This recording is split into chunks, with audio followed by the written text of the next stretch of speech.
श्रद्धेय श्री साहेब जी, मुद मंगलमय संत समाज, धर्म प्रेमी सज्जनों, श्रद्धा मूर्ति देवी,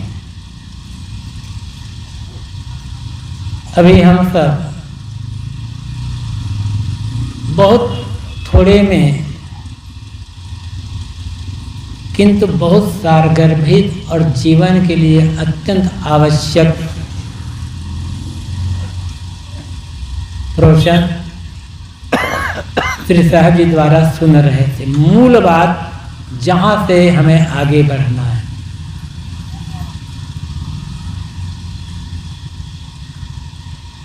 जब तक आदमी को अपना पता नहीं होगा, मैं कौन हूं इसी का ज्ञान नहीं होगा, तो वो आध्यात्मिक साधना के क्षेत्र में आगे कैसे बढ़ सकता है। ईको कम कर दो बेटा, जीरो करो ईको को, ईको बिल्कुल नहीं चाहिए।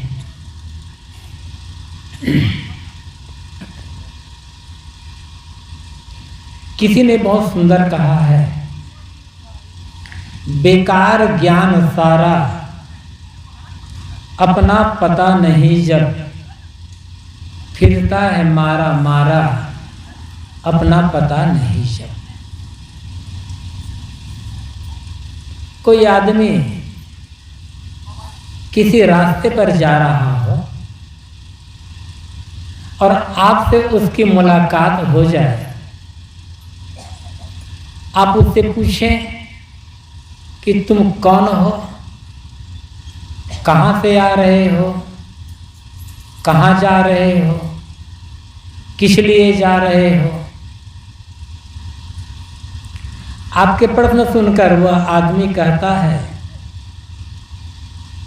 मुझे ये मालूम नहीं है कि मैं कहाँ से आ रहा हूँ, कहाँ जा रहा हूँ, किस लिए जा रहा हूँ, और ये भी मालूम नहीं है कि मैं कौन हूँ। तो आप कहेंगे ये आदमी पागल हो गया है। पता नहीं ऐसा पागल कोई बाहर है या नहीं है, लेकिन वो पागल हम सब लोग हैं। स्वयं का ही ज्ञान नहीं। लोग ये कहते हैं, आते हैं प्रश्न पूछते हैं कि महाराज परमात्मा कहाँ मिलेगा, कैसे मिलेगा। क्योंकि संतों ने, महात्माओं ने ये बताया है, शास्त्रों में यह बात लिखी हुई है कि मानव जीवन की सफलता परमात्मा के भजन में और परमात्मा की प्राप्ति होने में है। तुम्हारा परमात्मा कहाँ मिलेगा, कैसे मिलेगा, प्रश्न उचित है। उनसे ये पूछा जाता है, परमात्मा कहाँ मिलेगा, यह प्रश्न तो छोड़ो, पहले ये बताओ कि परमात्मा को खोज कौन रहा है, परमात्मा को पाने वाला कौन है, परमात्मा किसको मिलेगा। कहते तुम्हारा पता नहीं है। परमात्मा को जानने के पहले परमात्मा को जानने वाले को जानो कि वह कौन है जो परमात्मा को जानना चाहता है और परमात्मा को पाना चाहता है। जिस दिन परमात्मा को जानने वाले और परमात्मा को पाने वाले का पता चल जाएगा, उस दिन परमात्मा को खोजना और पाने के लिए साधना करना अपने आप बंद हो जाएगा। क्योंकि पता चल जाएगा कि जिस परमात्मा को मैं खोज रहा था वो तो मैं ही हूँ, मेरा अपना स्वरूप मेरे भीतर ही विराजमान है। दृष्टि बहिर्मुख है आदमी की, और बहिर्मुख दृष्टि होने के कारण आदमी ये समझता है कि जैसे हमें बाहर से अनेक प्रकार की वस्तुएं मिलती है, ऐसे हमें बाहर से परमात्मा भी मिल जाएगा। लेकिन आदमी यह बात भूल जाता है कि बाहर से मिली हुई हर चीज जैसे छूट जाती है, ऐसे ही बाहर से मिला हुआ परमात्मा भी एक दिन छूट जाएगा। तब क्या होगा? परमात्मा को पाना नहीं है। और याद रखें, जो चीज खोई हुई होती है या जो चीज किसी फैक्ट्री में निर्मित होती है, वही चीज बाहर खोजने पर मिलेगी।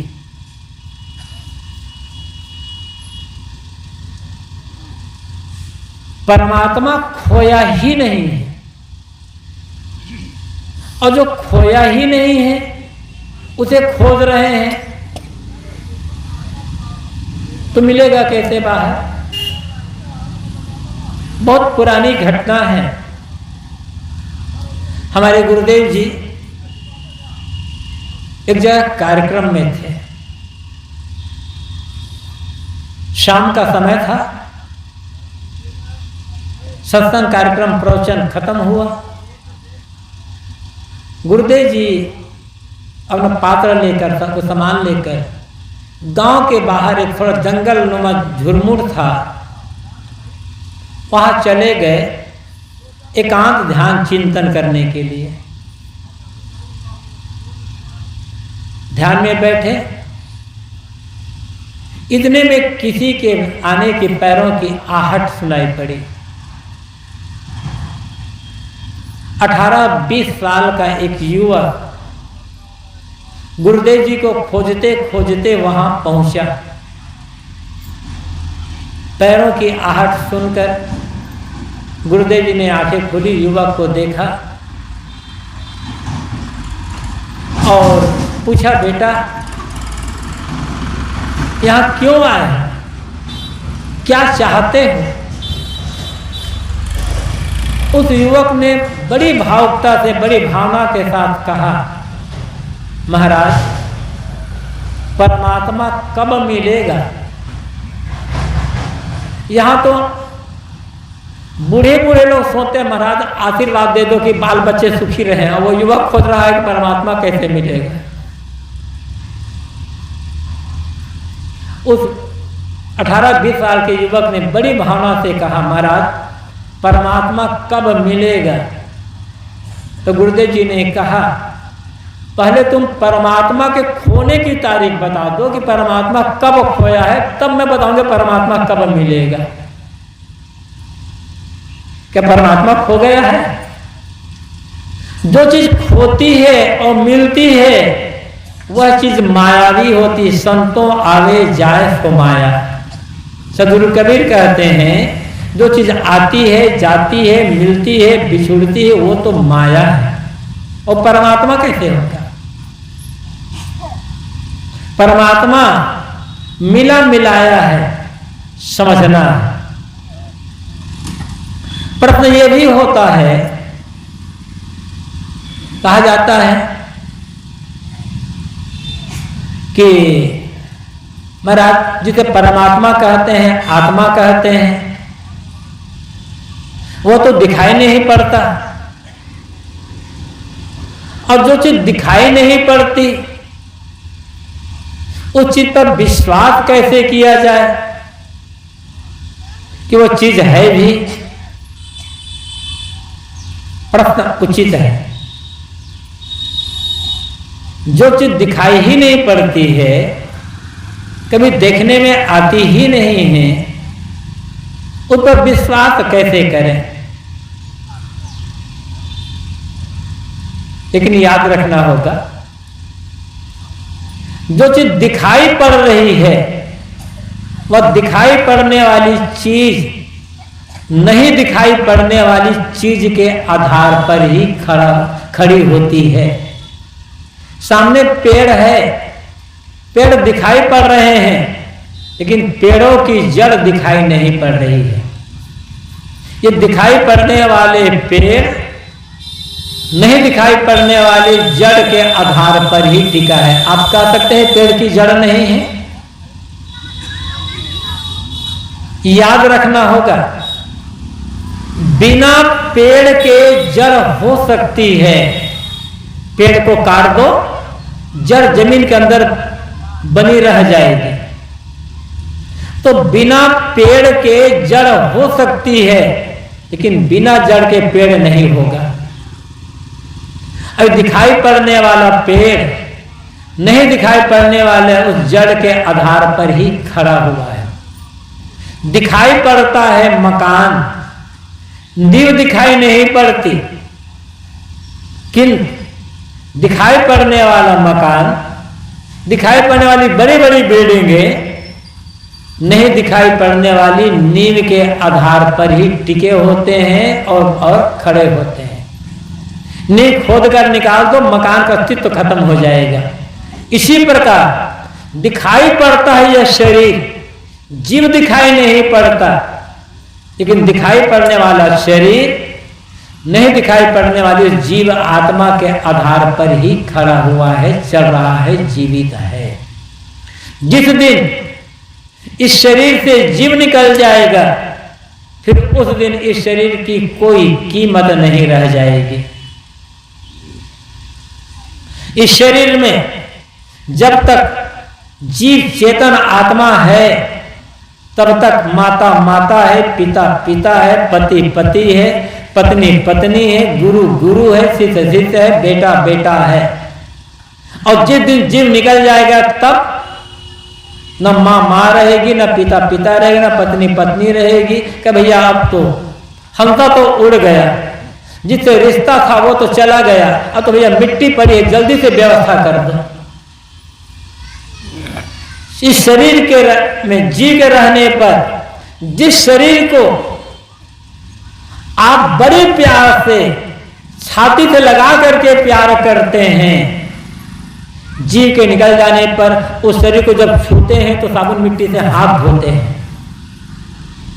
पवित्रता इस शरीर में नहीं है, पवित्रता उस जीव में है। इस शरीर तो केवल अपवित्र है, इसमें शाम हड्डी मांस मल मूत्र रक्त कफ थूक कौन सी पवित्रता इस शरीर में है? कौन चीज पवित्र है? कौन अंग पवित्र है? लेकिन पवित्र क्यों लग रहा है? क्योंकि इसमें उस जीव चेतन आत्मा जो निर्मल पवित्र है उसका निवास हो रहा है। तो सारे संबंध उस जीव के रहते तक है, और जीव निकल हो जाए तब इसकी कोई कीमत नहीं है। कहा जाता है एक घोड़ा बेचने वाला घोड़े का सौदागर एक राजा के पास पहुंचा अपना घोड़ा बेचने के लिए, और अपने घोड़े की बड़ी प्रशंसा की कि मेरा घोड़ा ऐसा है वैसा वैसा, बहुत प्रशंसा की। और कहा हुजूर वो घोड़ा आप ही के लायक है, आप जरूर मेरा घोड़ा खरीद लें। राजा ने पूछा कि तुम्हारा घोड़ा है कहाँ? उसने कहा हुजूर घोड़ा तो डेरे पर बंधा हुआ है, लेकिन बहुत बढ़िया घोड़ा है आपके लायक। राजा ने पूछा तुम्हारे घोड़े की कीमत क्या होगी? उसने कहा हुजूर घोड़े की कीमत तो 20,000 रुपये है। पहले जमाना, आपकी 20,000 कोई बड़ी बात नहीं है, पहले जमाना 20,000 बड़ी रकम होती थी। क्या हुजूर घोड़े की कीमत 20,000 रुपये है। राजा ने कहा भाई तुम्हारा घोड़ा तो बहुत महंगा है, कुछ कम करोगे? कि हाँ हुजूर कम कर दूंगा। अच्छा बताओ कितना करोगे, कम करोगे, और कितने में घोड़ा दे दोगे? कि हुजूर घोड़ा तो मैं आपको 5 रुपये में भी दे सकता हूं। राजा ने कहा 20,000 घोड़ा इकट्ठा 5 रुपया में, इतना कम क्यों कर दिए? कि हुजूर घोड़ा बहुत बढ़िया है, लेकिन इसमें छोटी सी चीज की कमी हो गई है। ये कौन का हुजूर? बहुत छोटी चीज है। कि राजा ने कहा बताओ कौन सी चीज? हुजूर उस घोड़ा में केवल जान नहीं है, बाकी सब बहुत बढ़िया है। तो घोड़ा कहता तो 5 रुपए में भी महंगा है। जिसमें जान ही नहीं है उसकी कौन कीमत होगी? तो लेकिन उस जान की कीमत हम समझ नहीं पा रहे हैं, उस जान का महत्व हम समझ नहीं पा रहे हैं। इसलिए सबसे अधिक बेदरकारी, सबसे अधिक उपेक्षा, सबसे अधिक तिरस्कार अपनी जान, अपने आत्मा, अपने चेतन स्वरूप के हम करते हैं। सबकी कीमत समझते हैं, अपने आत्मा की, अपने जीव की कीमत नहीं समझ, जिसके लिए सब कुछ है उसकी कीमत नहीं समझ पाते। अपनी कीमत समझना होगा। और ये भी याद रखिए, जब तक बाहर की वस्तुओं की कीमत समझते रहेंगे, बाहर की वस्तुओं को देख देख करके मन ललचाता रहेगा, तब तक अपनी कीमत समझ नहीं पाएंगे। बाहर की वस्तुओं को देखकर मन ललचाता रहेगा, तब तक कभी आत्मसंतोष का अनुभव नहीं कर पाएंगे। हमेशा भीतर से दरिद्र और दुखी बने रह जाएंगे। अपनी कीमत समझनी पड़ेगी। इस संदर्भ में उदाहरण याद आता है, अभी पुरानी घटना है, 40-45 साल पहले की, और पुरानी हो सकती है। हमारे गुरुदेव जी वाराणसी में पुस्तक प्रकाशन का काम करते थे, तब वो 67-62 के आसपास, उससे पहले कई महीना वहां रहते थे। तो एक बार एक भक्त गुरुदेव जी के दर्शन करने बनारस गए, वाराणसी, जहां उसी में रहने लगे। एक दिन गुरुदेव जी और वो भक्त दोनों रिक्शे पर बैठे कर घूमने जा रहे थे। भक्त ने देखा कि सड़क किनारे एक नया मकान बना हुआ है, बढ़िया बिल्कुल बनकर तैयार हुआ था, चमचमा रहा था, मकान चमक रहा था। उस मकान को देखकर भक्त ने कहा, साहब जी देखिए तो ये मकान कितना सुंदर है, कितना चमक रहा है। तो गुरुदेव जी ने कहा, भैया मकान सुंदर नहीं है, तुम सुंदर हो। अब भगत जी चुप। रिक्शा थोड़े और आगे बढ़ा, उससे भी बड़ा मकान दिखाई पड़ गया एक, वो और सुंदर दिखाई पड़ रहा था, बिल्कुल बनकर तैयार था। उस भक्त ने फिर कहा, साहब जी देखिए तो ये मकान और बड़ा सुंदर है, और कितना चमक रहा है, कितना सुंदर मकान है। गुरुदेव जी ने फिर कहा, भैया मकान सुंदर नहीं है, तुम सुंदर हो। फिर चुप हो गए भगत।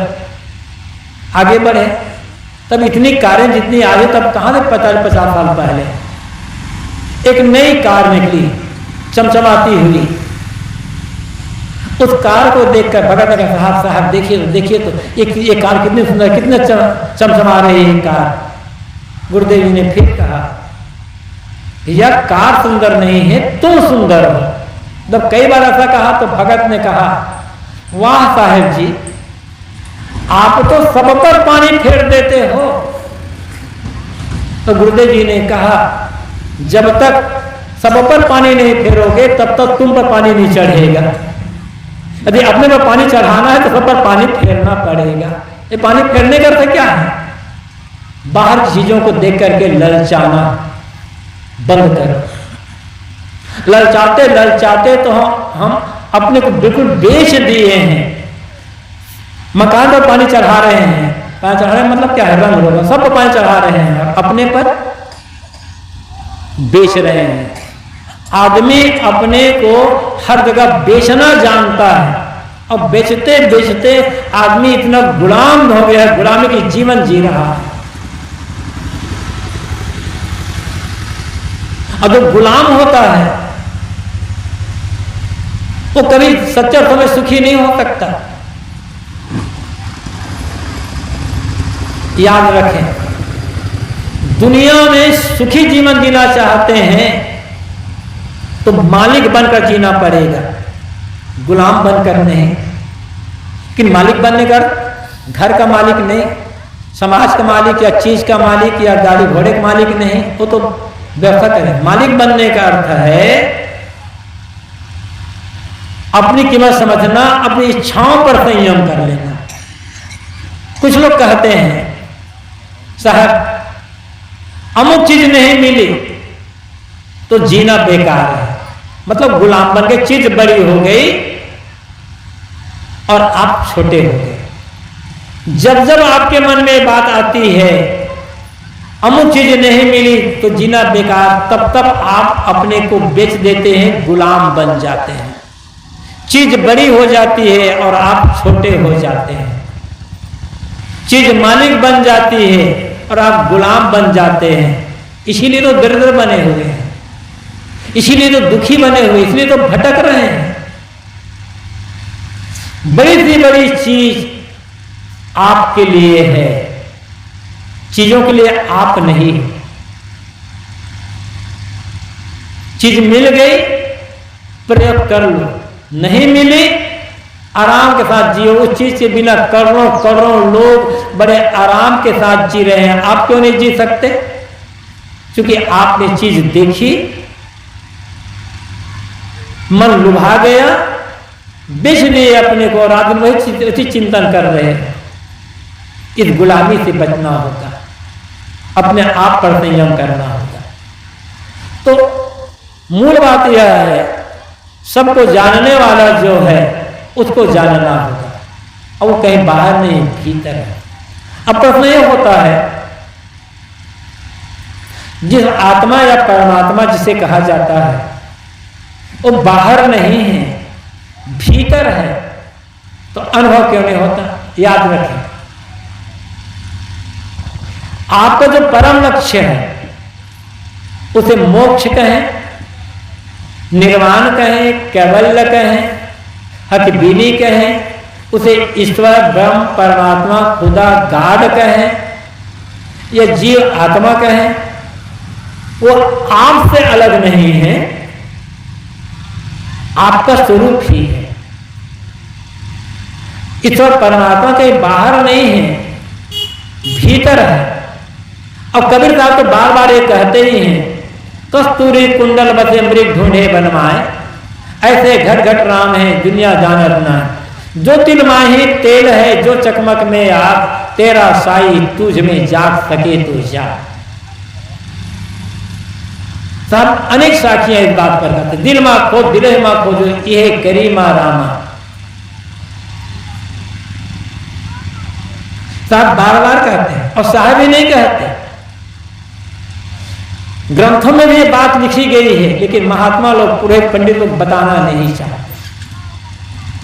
गीता का एक श्लोक इतना वजनदार है कि ऐसा लगता है मानो कबीर साहब कह रहे हैं, लेकिन महात्मा गीता व्याख्याकार लोग ऐसी व्याख्या कर देते हैं कि उलझ जाता है आदमी। उपद्रष्टानुमंता चा भर्ता भोक्ता महेश्वर, परमात्मेति चाप्युक्तो देहे अस्मिन् पुरुषः परः। जो उपद्रष्टा है, सबका जानने वाला है, दृष्टा देखने वाला, जानने वाला है, सबको प्रेरणा देने वाला है, सबका भरण पोषण करने वाला, सबकी रक्षा सुरक्षा करने वाला है, जो अपने कर्मों का भोक्ता है, अपने कर्मों का कर्म फल भोगता है, महेश्वर है, जो महान ईश्वर है।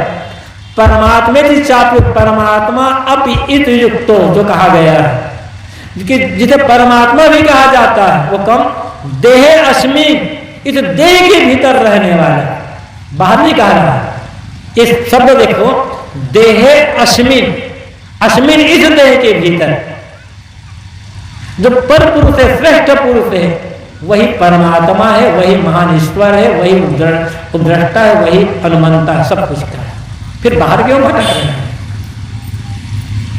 भटकना नहीं है, समझना है, रुकना है। अब प्रश्न होता है, यदि आत्मा भीतर ही है, परमात्मा भीतर ही है, ईश्वर भीतर ही है, तो अनुभव क्यों नहीं होता? अनुभव नहीं होने का कारण एक ही है, मन का भटकाव और अविद्या अज्ञान का आवरण, मोह माया विषय वासना का आग्रह, संसारिकता राग रंग का आवरण, पर्दा। ये पर्दा जब तक नहीं हटेगा तब तक अनुभव नहीं होगा। जैसे सदगुरु कबीर कहते हैं, घूंघट का पट खोल रहे तो को पीर मिलेंगे। ये घूंघट का पर्दा हटा दो, फिर मिल जाएगा। महिलाएं साड़ी के पल्लू से चेहरे को ढक लेती, घूंघट कहा जाता है। यहाँ अर्थ क्या है? मनोवृत्ति मानो दुल्हन है,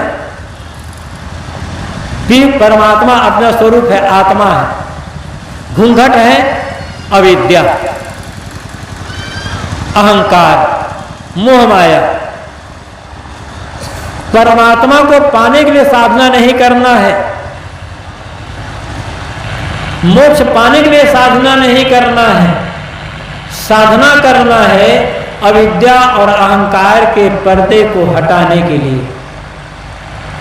अविद्या का पर्दा हटा, मोह माया का पर्दा हटा, अहंकार का पर्दा हटा, परमात्मा तो विराजमान ही है। वहां तो अविद्या का अहंकार है, अंधकार छाया हुआ है। आप लोग मंदिर जाते होंगे, इसमें ऐसे भी लोग हैं जो लोग मंदिर जाते होंगे, प्राय देवियां मंदिर जाती प्राय, और मंदिर जाकर के दीपक जलाते हैं। कितने लोग घर में ही दीपक जलाते हैं? संत आए, गुरु आए, आरती करते हैं। रात्रि का अंधेरा है, उस रात्रि के अंधेरे में आप मंदिर में दीपक जला लो तो बात समझ में आती है कि अंधेरा है, कोई आएगा तो भटक सकता है, उसे ठोकर लग सकती है, किसी वस्तु पर, चीज पर पैर पड़ सकता है तो पैर कट सकते हैं, चीज बिगड़ सकती है। तो रात्रि के अंधकार में आप दीपक जला दिए, बात समझ में आती है। लेकिन अभी सूरज उग चुका है, फिर भी मंदिर जा रहे हो, एक छोटा सा दीपक जला रहे हो, क्या आवश्यकता है दीपक के? वो दीपक प्रकाश कितना करेगा? क्या सचमुच में मंदिर में बैठे भगवान को दीपक की आवश्यकता है? लोग कहते हैं भगवान तो प्रकाश स्वरूप है, जो प्रकाश स्वरूप है उसे दीपक जला करके क्या कर रहे हो? वस्तुतः मंदिर में बैठे भगवान को दीपक की आवश्यकता नहीं है, दीपक की आवश्यकता है हृदय मंदिर में बैठे भगवान को। अब वो दीपक है ज्ञान का, भक्ति का, धर्म का दीपक। अब मंदिर जाते हैं, अच्छी बात, जाते हैं, जाए, आपकी भावना है। दीपक जलाते हो, वो भी आपकी भावना है, जलाते हो जलाओ, मना ही नहीं है। अब तक आपने नहीं किया होगा। मेरा निवेदन है, यदि जीवन में बदलाव चाहते हैं, आत्म शांति, आत्म संतोष का अनुभव करना चाहते हैं, अपने आत्मा का अनुभव करना चाहते हैं, तो एक निवेदन आपसे, मंदिर में गए, दीपक आपने जलाया, गुरु का चित्र या महापुरुष चित्र आपके घर में हम आपने दीपक जलाया, गुरु आए, आप आरती कर रहे हैं दीपक जला करके, कोई बात नहीं। चित्र के सामने या मूर्ति के सामने मंदिर में जब दीपक जला लें तो दीपक जलाकर आप 1-2 मिनट आंख बंद करके वहां खड़े हो जाए, हाथ जोड़ करके, या बैठ लें जैसे आप सीधा हो, और मन ही मन प्रार्थना करिए कि हे भगवान, हे गुरुदेव, मैंने आपके मूर्ति के सामने ये दीपक जलाया है, मुझे आशीर्वाद दीजिए, मुझे ऐसा आशीर्वाद दीजिए कि मेरे हृदय मंदिर में ज्ञान, भक्ति, धर्म का दिया जल जाए, जीवन बदल जाएगा आपका। लेकिन हमने आप तक मंदिर में दिया जलाया, घर में दिया जलाया, सड़क पर दिया जलाया, हृदय मंदिर में ज्ञान का दीपक तो नहीं जलाया। वहां तो अंधेरा छाया हुआ है। परमात्मा का अनुभव कैसे होगा? उस आत्मा का कल्याण का अनुभव कैसे होगा? इस सोचने की बात है। इसलिए सदगुरु कबीर कहते हैं, घूंघट का पट खोल रे तुमको पीर मिलेंगे। भाई, घूंघट का जो पर्दा है, अविद्या, अज्ञान, अंधकार का जो पर्दा है, इसे हटा दो। हटाने के लिए साधन एक ही है, सच्चा ज्ञान, सच्चा बोध और अहंकार का पर्दा। हर आदमी का अहंकार है। दुनिया में आदमी को यदि सबसे प्यारा कोई है तो अपना अहंकार प्यारा है। न पत्नी उतनी प्यारी है, न पति प्यारा है, न पिता प्यारा है, न गुरु प्यारा है, यहाँ तक न बेटा प्यारा, और यहाँ तक न गुरु प्यारा है जितना प्यारा आदमी का अपना अहंकार है। और आदमी का अहंकार थोड़ी थोड़ी बातों में लेकर के हर्ट होता चला जा रहा है। उन्होंने मुझे ऐसा कहा, बस दुखी हो गए, अब परेशान महीनों तक। और जब तक ये अहंकार बना करके रखेंगे तब तक न व्यवहारिक जीवन सुखद हो सकता है और न ही परमार्थिक उन्नति हो सकती है, आत्मा साक्षात्कार का काम हो सकता है। यह अहंकार ही तो रोड़ा है। आपा मिटाया आपका फिर मिट गया संसार है। सदगुरु कबीर कहते हैं, ये गुरुदेव जी की कविता की पंक्ति है। आपा मिटाया आपका फिर मिट गया संसार है। जिन्हें अपने शरीर संबंधी प्राणी पदार्थ का अहंकार मिटा दिया, सारा अहंकार खो दिया, उसके लिए बाहर का संसार खत्म हो गया, रहते हुए भी नहीं रहेगा, वो तो आत्मस्थित हो गया है। यही काम करना है, अहंकार का विसर्जन। एक काम कर ले, अहंकार मिटा, सब काम खत्म। और हम अहंकार रखना चाहते हैं। सदगुरु कबीर कहते हैं, चाखा चाहे प्रेम रस, राखा चाहे मान, एक म्यान में दो खटक देखा सुनाना का। आत्मरस का प्रेम चखना चाहते हो, मोक्ष रस का प्रेम चखना चाहते हो, परमात्मा रस का प्रेम चखना चाहते हो, और अंदर मार रखते हो, अहंकार रखते हो, कैसे होगा? कभी भला एक म्यान में एक साथ दो तलवार रहेगी? एक म्यान में एक ही तलवार रह सकती है, एक बार में दो तलवार कभी नहीं जाएगी। उसी मन में अहंकार, उसी मन में आत्मा साक्षात्कार, उसी मन में अहंकार, उसी मन में मोक्ष का अनुभव एक साथ कैसे हो सकता है? इसलिए अहंकार के विषय अपने अहंकार का दान करो। एक उदाहरण देकर अपनी बात समाप्त करूंगा।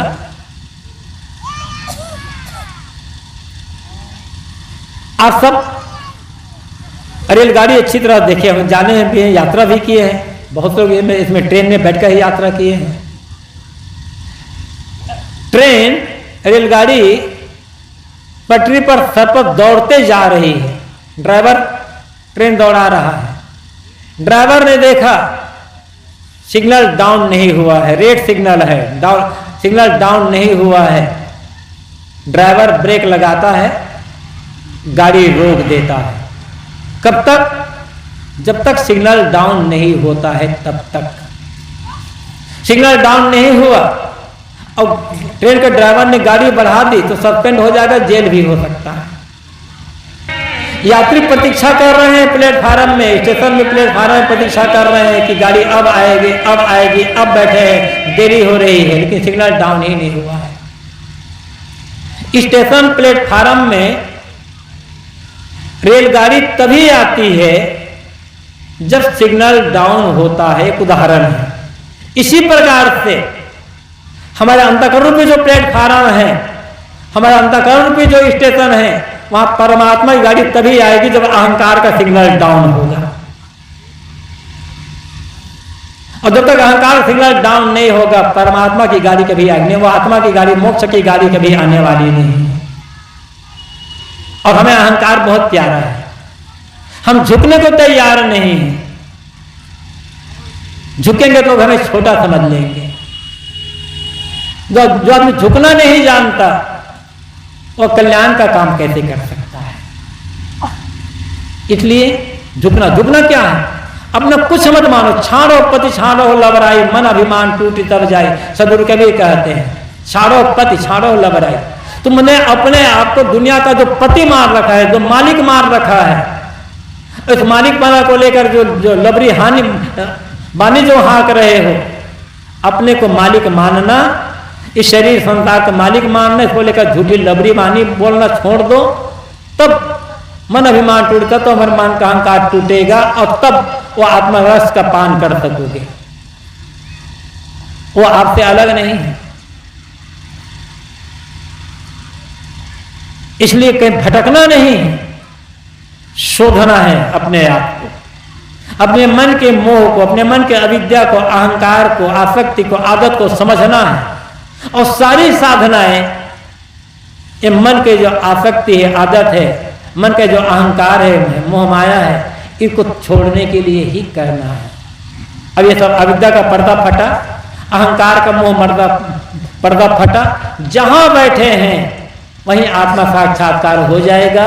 ये जीवन कृतार्थ हो जाएगा।